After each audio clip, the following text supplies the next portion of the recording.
track. Let's go. I put the city on top of my back, and it went way, way, way up. Like the D-line, I just go for my sack. Better be having they weighed up. We the ones turning it up to the max. All that hate can't phase us. Cause we went way, way, way up. Never just way, way, way. Hello and welcome to Week 11 of Friday Football Fever. I'm Jeff Jones, and tonight we wrap up the regular season with tons of games that have a ton on the line. Quick question, have you ever opened a Christmas present on Christmas Eve? That's kind of what we got in our game of the week. A playoff game before the playoffs. Lassa and Travis battle for the final postseason spot in District 12 5A. Everybody out here wants to make a statement and put Lassa on the map. We got stuff on the line for us. They want to make the drive whenever we do get in the playoffs, so we'll see who shows up. And not only we want to get in the playoffs, like we want to win a playoff game. There's now something to come and fight for, as opposed to just being the smart kids playing football to put something on my college resume. They set our record on the announcement. One of the teachers was like, oh, why is our football team so good? They downplay us a lot. So we win this game, when we get to the playoffs, I feel like more kids will come down here to play football. Having been on the team since the inaugural year and seeing the growth of the team, I mean, this is all that I'm looking forward to. This is my entire life right now. His entire life, and it is Lassa versus Travis in our game of the week. How's this for calling your shot? Lassa's pregame banner said, next stop, playoffs. I like the confidence, but not more than I like 33-yard touchdowns. Travis's Jordan Davis lobbed one up to Ronald Sauls. Better call Sauls. He'll answer. Next came a wild play at the goal line. Travis lined up for that tush-push quarterback sneak, but they forgot one thing. The ball. There it is, circled in the bottom right corner. Barrett Sibenecker scooped it up and took it 45 yards in the opposite direction. That scoop and near score set up a touchdown from two of the guys that we heard from earlier in the show, Roman Edwards and Jalen Leach. Travis came back in this one, though, and they hold a lead right now. Actually, they just closed this game out. The Rebels won 42-14. So now that you guys have seen the highlights and you know about the players who scored that interesting play at the goal line, it's time for us to dig a little bit deeper with a man who was at the game and just talked to the head coach of the winning team and a few of the key players. Cory Mose, you caught up with the guys from Travis. Yeah, that's for sure, Jeff. Man, what a game. You just saw the highlights going back and forth. Well, the second half was nothing like that. Travis actually scored 5 straight touchdowns and shut out Lassa in the second half, a completely different team after halftime. But I was able to catch up with the winners and now playoff-bound Rebels, and also talk to Coach after he got a little Gatorade dumped on him as well. Jordan, what a game, right? Sure. Playoff-bound. How does that sound? It's amazing. Did it for this community, my seniors. And this coach right here, it's amazing. I love it. What does that coach mean to you over there? Man, that's my stepdad. Yes, sir. And so being able to go down the field 5 times in the second half and finish with 5 touchdowns, how are you able to do that? Execution, blocking, every play. I felt no pressure back there. Every play, it was great. It's this all on. Gotcha. We really worked this summer and it paid off. Got you. And Frank, let me bring you in. On the defensive side of the ball, y'all shut them out the whole second half. What was the difference from first half to second half? You know what I'm saying? We needed to take a step back and really, you know what I'm saying, get into it so we could. We just locked in, man. We just locked in at halftime. That's all it was. And Coach, let me bring you in. This isn't sweat, by the way. No. This is the Gatorade bath. First off, is it too chilly for the Gatorade bath? Yeah, it feels good. It don't matter. It feels great. It feels great. And you saw the team, the way they all kind of got around you. Had little dance moves as well in there in the circle. We got a little bit back in my younger days. I can move a little bit. What does this win mean for you and the program and for this team? You know, I've been at Travis for 20 years, and it's a long time. But we haven't been in the last 2 years. 2 years ago, we made the playoffs, but we hadn't been in for like 8 years. So it's just great to be back, and it just feels great for our kids. They worked their butts off. They believed in what we're doing, our school and our community, and now that makes 2 out of 3 years we're in the playoffs. So we got to keep it going, be consistent. So just really happy for these kids, especially our coaches worked hard, really great game plans, but these guys executed, and they got the job done tonight. Yeah.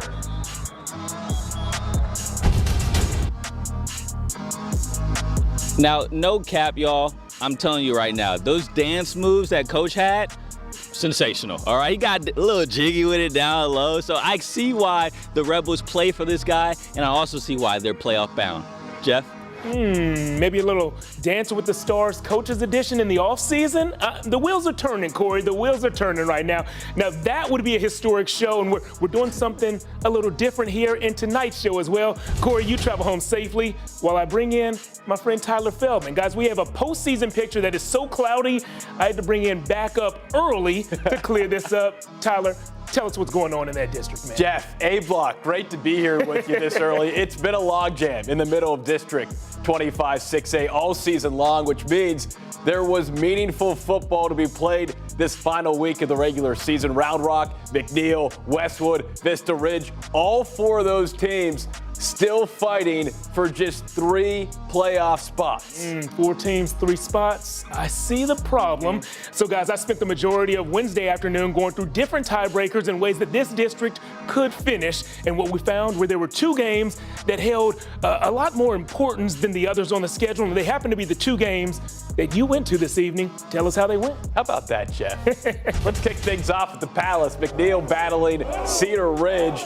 And it's easy for the Mavs. They win, and yeah, they're in. That's simple for the steaming horses. That is scary.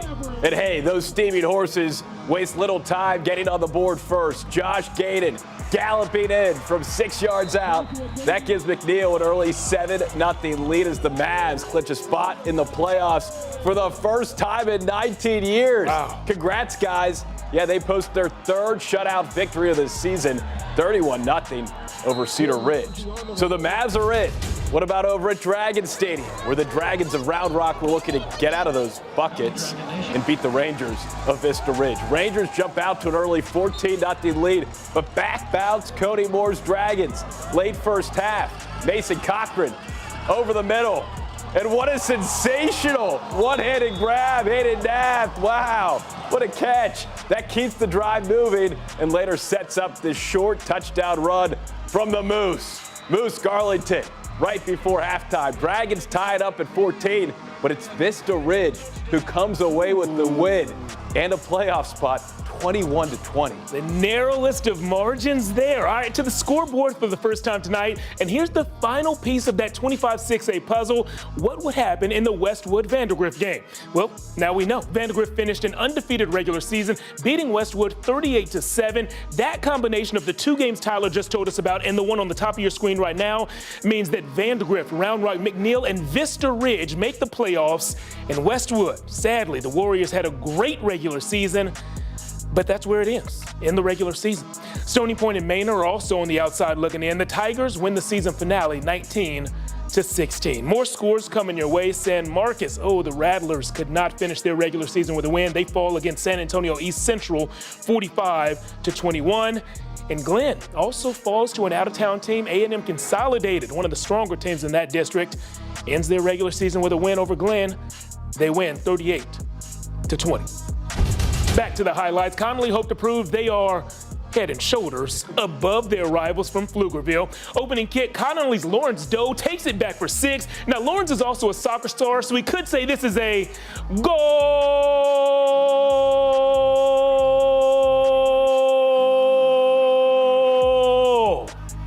Nope, touchdown feels right. The playoff math is easy on this one. If Pflugerville wins, they're in. If the Panthers lose, Elgin is in. Ryder Miller put Pflugerville on top. Then a Javion Martin catch and run helped extend the lead. But could they hold on? Producer, show us the score. Oh, they do hold on. Pflugerville, they were down late in this game, but they reeled off a 20-3 run at the end of this. I'm hearing they won on a scoop and score late in the 4th. The final score in this one, 41-38. More scores coming your way. Let's get the board up there. Leander, falls to Eastview by 10, 44-34, the final in that one. Another final up north, Cedar Park beats Georgetown by a touchdown, 28-21. They are on to the postseason.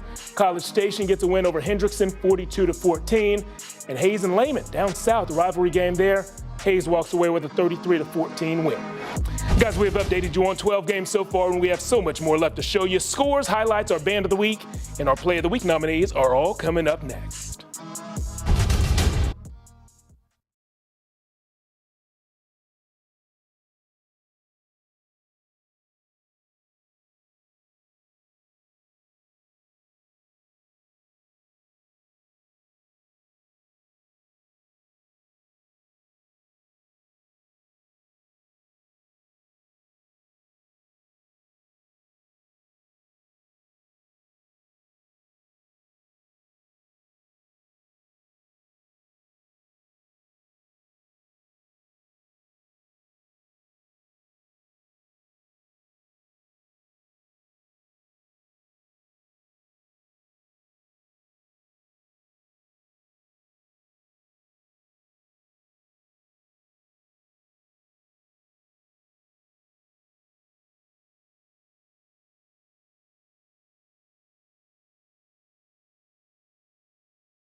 undefeated district season. But the only thing standing in their way, Jeff, a very good Crockett team featuring Texas Tech commit Cameron Dickey. Yeah, that guy is very, very good. Both teams wanted this one bad after some social media back and forth earlier this week. Now, Trayon Young Henderson says you can keep the fourth. I just need the back. Way back of the end zone. He got the tiptoes down then. And then later in the first, throwing at Yaheem Riley is like playing on a first date at the Cheesecake Factory. The internet doesn't recommend it. Riley with the interception that he turned into a pick six. And for the record, I love the Cheesecake Factory. All right, here's one of the plays. You do too. Yeah. Nice. Here's one of the plays of the game. Crockett's Cameron Dickey rolling right, then launched one back to his left. Jamari Wilson found the ball, lost his helmet, and earned 6 points in the process. This game is still ongoing. LBJ is up big in the fourth, though, 57-21. Over in lovely Liberty Hill, how about a battle for the 13-5A district title between the 6-3 Panthers and 8-1 Piper Warriors. Warriors run out to a 12-0 lead. Panthers scratch back. Heavy pressure. Intercepted. No one was there except for Garrett Lindgren. Pick City, and look at all that real estate in front of number 42. Lindgren, long gone, 72-yard pick six.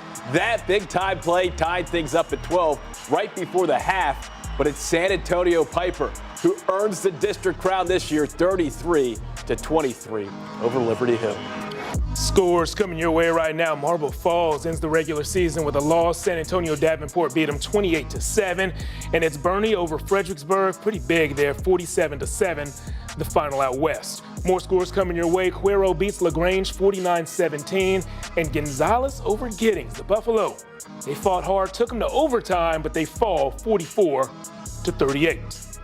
Back to the highlights, 26-6A. Anderson making the trip out to Dripping Springs. Tigers looking to roll into the playoffs with 3 straight wins. Trojans hoping to end their season with a huge upset. Tigers quarterback Max Maher having a great junior season. He drips in a pretty ball to Cooper Reed, who makes the catch and runs the rest of the way for the touchdown. Then later, senior quarterback Jack Williams calls his own number. QB keeper in for the score as the Tigers score a big win with 2 quarterbacks to end their regular season 8-2, 52-17 over Anderson. Let's go to the scoreboard. 13-4A matchups. Taylor and Burnett both already heading to the playoffs. This game simply for seeding. Bulldogs bite the Ducks 13-7. That means the Ducks drop to the 4th and final playoff spot. As for Lampasas, the Badgers beat battle-tested Canyon Lake 53-34. More scores. McCallum currently up on East Side 63-0 in the fourth quarter. Then San Antonio Veterans Memorial beating Cedar Creek 35-7. The Eagles couldn't pick up that win this season. Yeah, tough one for them. Hey, here's some good news for our local viewers, though. Every single week this season, we're going to showcase a local group as our Friday Football Fever Band of the Week. We've done it 10 times so far. Why not 11? Why not 11? Exactly. This week, that honor goes to the band from Westwood. It's Friday, but the Warriors already celebrating the weekend.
It is time for our drive of the week.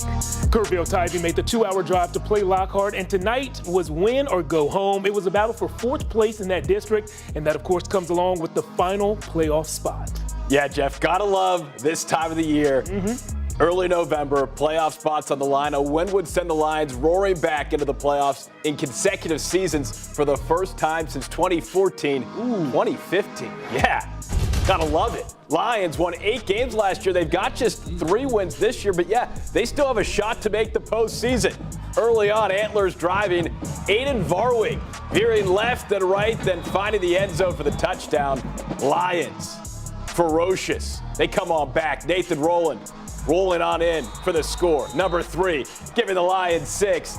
This was a back-and-forth ball game. Really good ball game, and here comes the big play. Ashton Dickens rolling out, throwing on the run, and what a catch! Oh my! Far sideline, Gage Deutsch gauging things right on that throw for the touchdown. Lockhart locks up a playoff spot, 31-30 over Kerrville-Tivy. Yeah. 1-point win. Nice. Hey, here we go. Some scores are up here. Let's read them. Smithville on top of Caldwell in the 4th quarter of this one, 20-0 the score there. And Lago Vista, the Vikings, getting back to their winning ways, it seems right now at least. They're up on Gerald in the second half, 35-26. More scores coming your way. Maynard New Tech, last game of the career for head coach Quincy Williams, who is retiring after the regular season, which is right now. They fall to Geronimo Navarro, a good team, a playoff team, 59-6. And Wimberley closes out an undefeated regular season, doing what they've done all season long, and that's being dominant on the football field. The Texans beat Austin Achieves 63-0. To the private schools, St. Michael's traveled to Regents. The Crusaders hope to leave with an upset and a Band of the Week nomination. It's possible, but tough when you're playing against the Regents defense. Charlie Griffin, no relation to Peter or Lois, but I'm pretty sure his family was proud of their guy. Charlie's sack ends the Crusaders' drive. Still in the first, Quinn Murphy to Cade Milligan, 2 sophomores doing hard things. Cade shook off a face mask and sprinted down the right sideline. He was stopped about 4 yards shy of the end zone, and those 4 yards were key. Moments later, Lawson Watkins with the interception. It was 0-0 midway through the second. Well, that score did not stick. Regents did find the end zone quite a few times. The Knights win 31-0. Scoreboard. Lano, the Yellow Jackets snap a 3-game losing skid, beating Ingram Moore 49-27, but the Jackets missed the playoffs because Marion wins the tiebreaker. A tough season for the Florence Buffaloes. They finished winless after falling to Clifton 42-0. Hey, there's always next year. How about the Mason Punchers? The opposite. They finished the regular season undefeated after taking down Harper 61-6. Johnson City Eagles take stock of Stockdale. They beat the Brahmas 18-7. We'll be right back after this with more football.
Time to meet our Athlete of the Week, sponsored by Abacus Plumbing, Air Conditioning, and Electrical. Hey, Jason, Athlete of the Week. Here you go, baby. How you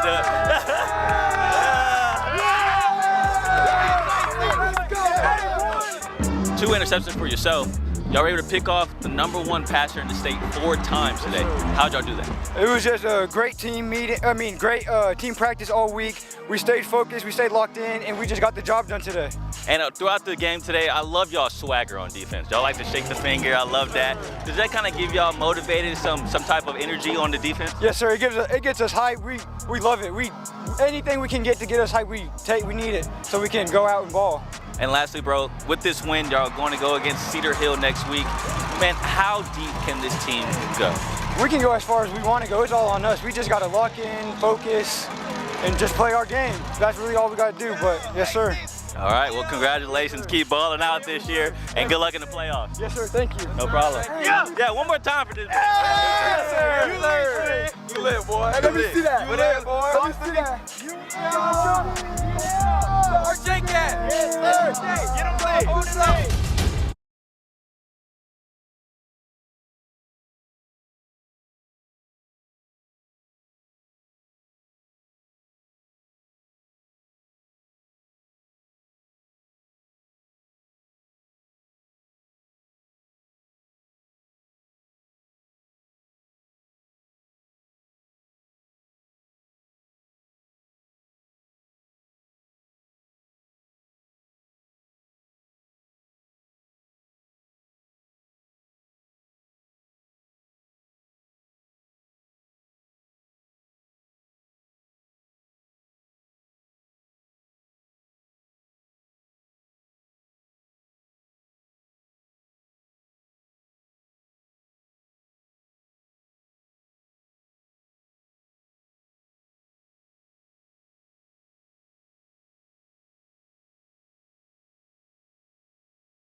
Time for our Big Save of the Week, sponsored by Austin Telco. Guys, let's get right to our nominees. Our first play is from our Game of the Week. This is a tush-push gone wrong. Travis players look confused because they left something behind.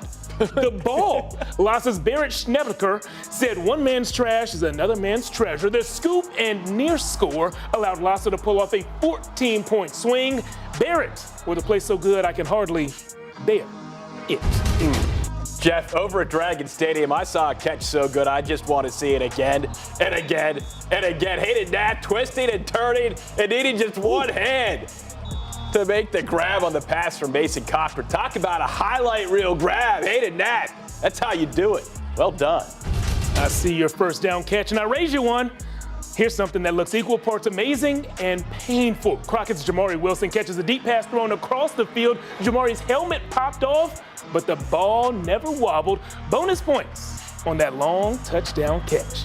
Guys, now that you've seen the nominees, it's time for you to let us know which play is your favorite. You do that by going to my Twitter, my X page, at Jeff Jones Sports. There, you'll see a poll that I just created with those three plays. You vote, we'll add up all the votes. We'll let X add up all the votes, and we'll reveal the winner Tuesday during our 6 p.m. show. I actually crunch those numbers. You crunch those numbers? Yeah, just make sure that they're right. I appreciate you. Behind the scenes. You deserve your credit. Hey, as do bonus points. As do the people who work behind the scenes. So special shout out to Joe, the producer, Marla, the floor director, all of our photographers who went around town. We had Abby, Jake, Scott, Fabian. A lot of people help us out here. Corey, there we go. Tyler, Jeff. A lot of people shooting video. Thank you guys for watching.